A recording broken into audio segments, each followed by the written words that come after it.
Hello crafty friends, this is the Papered Chef here.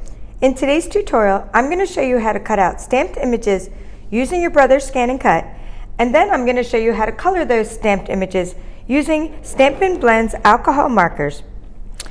Now, first of all, this stamp set is really unique and it's really nice, and I just want to show you where I got it from. It's not an actual set that you can buy individually. I need to put that on a darker background. It is a set that came with the paper pumpkin kit. Okay, so can you, well, you can't see that. Maybe I put on a lighter background. This is the coffee cup I'm using, and the paper pumpkin kit is the February paper pumpkin kit called Grown with Kindness. Okay, so not only can you make really cute cards with the kit, and I did a video on 12 projects you can make with the kit, but this stamp alone is worth the whole kit because this coffee cup is nice and big, easy for coloring, and I just love it. So we'll go ahead and make some coffee cups, put them on a bookmark, or just color them and use them for different things. So prior to this tutorial, I have stamped these little cups with the succulents inside onto Whisper White cardstock using Memento black ink, because that's what I color with when I use the blends. I'm going to put one hand on the mat. Okay, I'm going to now go over to show you my ScanNCut. Put one hand on the mat when I load, and the other hand on this load mat button. Okay, so here's the button. If you're new to the ScanNCut, I have more than one model, but this particular tutorial is done with the ScanNCut 2, or the CM350. Okay, it's amazing how you can cut out stamped images. So I'm just going to go to scan when you turn on the machine. That's my choice because I'm scanning these coffee cups and I'm directly cutting them. I'm going to direct cut. This is a temporary storage. I'm storing them on the machine, and I'm using black and white recognition mode. Okay, here's my stylus. It comes with your ScanNCut comes with a stylus. And the cord is getting caught on it back there. I move my machine around the house a lot, so now the cord is getting caught a little. But you can use your finger, it's a touch screen, or you can use the stylus. Okay, what I did is I used painter's tape. That's all these blue things are, because my mat was not very sticky. Okay, I'm going to say okay, and look at that great job it did. It selected those coffee cups. Now I also want to put a little outline distance around them. See that the little white outline? Okay, that is going to be this option here, and you're going to select 0.04 outline distance. Okay, that's all I need to do, because if I go in and select this area, I can get rid of all those stray bits around the outside. Let's say preview and see if there's any extra stray bits. And say okay. And that's fine, there aren't, but if there are, I could have edited them out at this point. Okay, I'm going to use a blade depth of 4 for Whisper White cardstock. So let's put a blade depth of 4, and we're going to just say cut, and we're going to say start. It's not going to take very long, but I do want to show you something else. So I have another video that shows all the stuff that came with the kit and all this, and I don't want to repeat myself on videos, but I do want to say that I talked about the vellum that comes with the kit. Vellum is pretty thick like cardstock. I'm going to put this on a dark background. Okay, good. This machine's very noisy. But anyway, I wanted to tell you that I did cut out the vellum that came with the kit.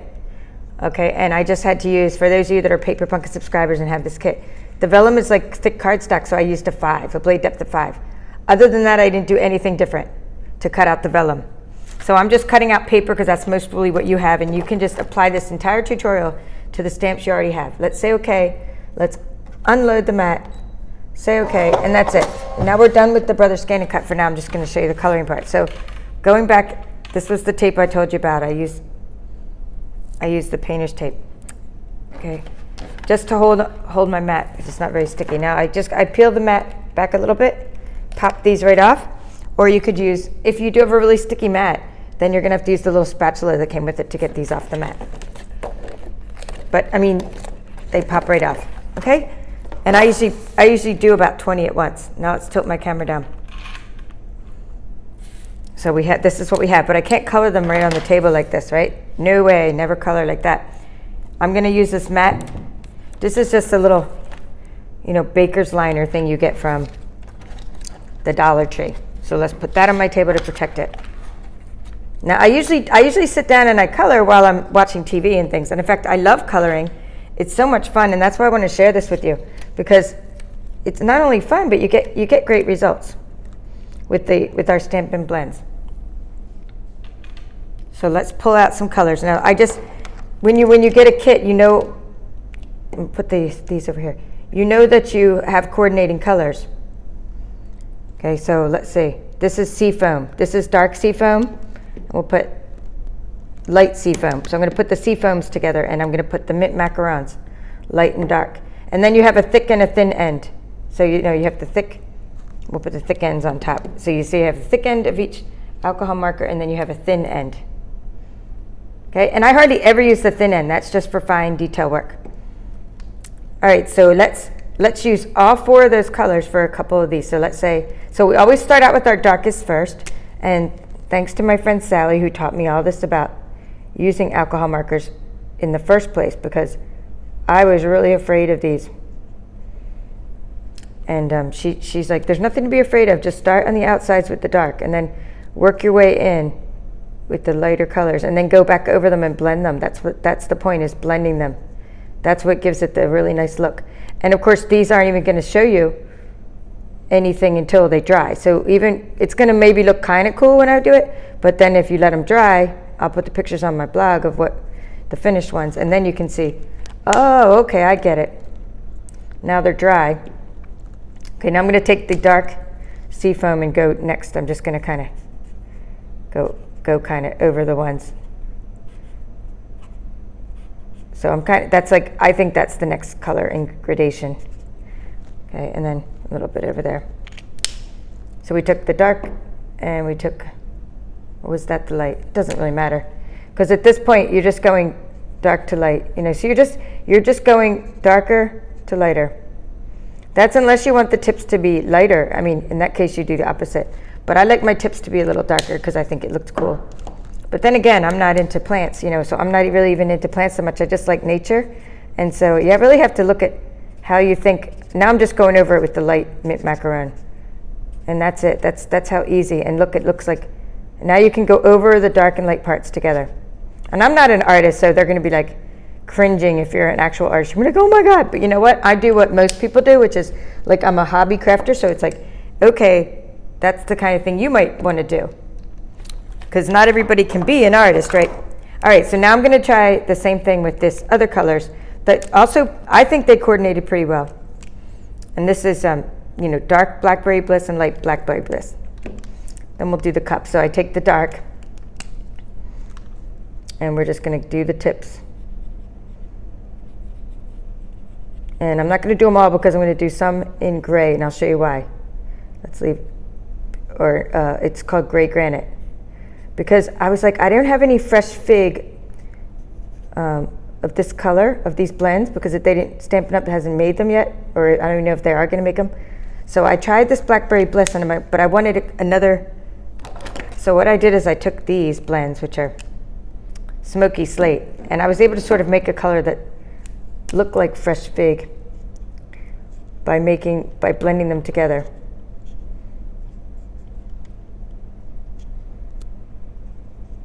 Okay, so I got some dark tips with the smoky slate, and on those I'm going to do some light smoky slate on the bottom of those, and I'm going to do some light Blackberry Bliss on the others. And then what I'm going to do is go over these again with another color, and it doesn't matter because you're blending them together. And by the way, I make this stuff up as I go along. Like, it's not like, I had to figure this out on my own, but I know I've watched a couple tutorials, and my friend Sally taught me, but I really don't know if this is exactly what I'm supposed to be doing. But I just think that she taught me how to color people, and I'm thinking the same concepts apply.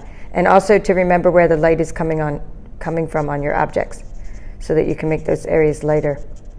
All right, so now what I'm doing is I'm taking the same Blackberry Bliss, and look at that. I've created, I think, what looks like fresh fig. So I've done the smoky slate first, and then I went over it with the light Blackberry Bliss, and I think that came out more figgish looking than the original. And then now I'll take my gray just to smooth it all out, the smoky slate. And I'm just going to kind of go over with some areas with the light smoky slate to make it look more figgish, because fig is the color that coordinates with the sweet. So that's why I'm going over this again with the gray. Not only that, you're always supposed to go over it again with the light colors, because that's what blends it all in together. All right. So thank you to the inventor of these blends, because they're so much easier to use than the Stampin' markers, which I also love, but these are just so much easier to use. Okay, it comes with, it doesn't come with, but one of the things I did buy is a color lifter. And it's a color lifter, is just like a little marker. You can actually pick up any extra colors that may not be the way you want them. Okay, so now let's do the cups. So to do the cups, I used all these sort of neutral colors. We're done with, we don't need this anymore. We're just gonna move this over. We don't need the Blackberry Bliss and the sea foams and the mint macarons. And we just need some cup colors. So cup colors, meaning I'm gonna start with this one. I would just use neutral colors for your cups. So let's say, okay, this one is bronze. And what I did with the bronze, that's when I finally did use the small end of the markers. And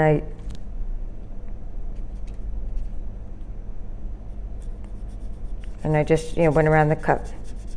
I didn't blend this part, I just colored in these lines. What I really like about this stamp is that it's so easy to color. But I understand you might be using your own stamps, like, not this exact stamp. But my advice is always get those wide areas. Like, it's just easier to color when you have big open areas. Like the smaller things, I need my reading glasses, and it's really hard to stay within the lines. Okay, I like that. And then while I'm at it, I'd go ahead and color all the other ones. But we're done with that color, because on this one, I'm going to use these smoky slates, I think, for this cup.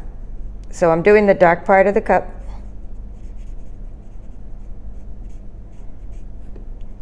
First. And this part doesn't matter, because now when you do color, what matters is so when you're coloring, right? I'll actually put some other. You don't want them to you don't want to do all one color and then let it dry. You need to do it while it's wet. You need to put the next color layer down. Let me show you what I mean with this one. I use the smoky slate. So now I'm using a dark around the cup, like this, because I'm using dark around the outside. I'm going to color in the handle, and now you're going to see how I blend that with the light colors. Okay, and by the way, some of you might be wondering why I didn't cut out the handle. I don't think it was necessary, and it's a lot more work, but you can cut the inside and outside of stamped images. And I did a couple handles, but I think it was just not worth the effort. So this little white handle, you can cut the inside of the cup out. So be sure to check out my tutorials on cutting the inside and outside of stamped images. That's what my tutorials are named, where they teach you how to color in or cut out handles and things like that. Now for this one, I'm just going to put a little bit, something that would look like, soil in the cup. And I'm using I think this is the ivory one. Yeah, ivory. All right, so that's the little cup. I probably could have put that ivory over there. But anyway, good for that cup. We're done with that cup here. Let's put it. And then this cup, I'm gonna put some ivory in this part. I never color the same two twice the same way. But I'm just going to put ivory down at the bottom and top, and then I'm going to use these crumb cakes. And if you only have a couple colors of markers, then just use what you have. I mean, you just obviously use what you have. You don't need more than 2 colors to color the cup. You can even do it in 1 color, but I'm saying if you want to blend it, you need 2 colors.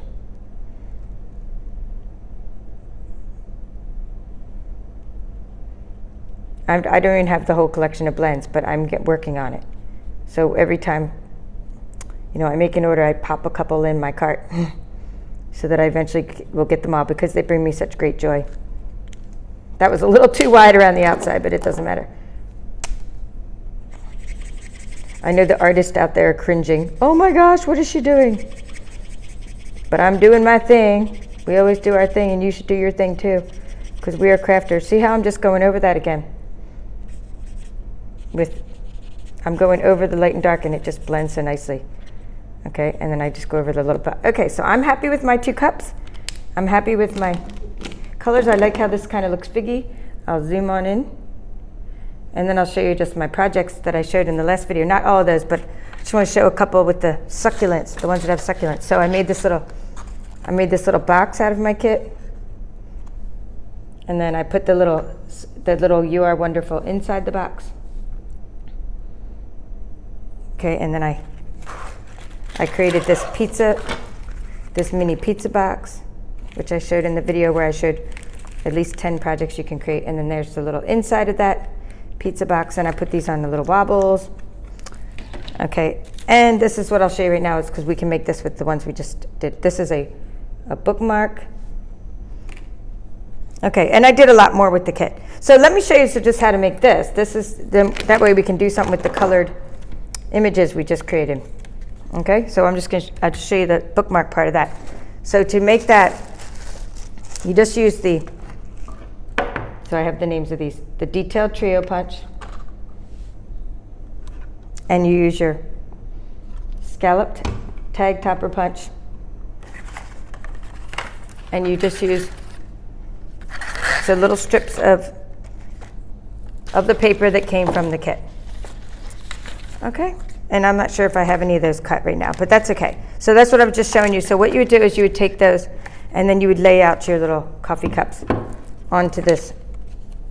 So you would lay them onto 2-inch strips, and you just raise them up with some dimensionals, and you add your sentiment. And that's how you make a bookmark, using the method I just showed you. So, and you could just put these on anything. These are just beautiful, beautiful. So thank you for watching. I hope you enjoyed that, and I hope you will go out and cut something with your brother ScanNCut today. This is the Paper Chef. Bye for now.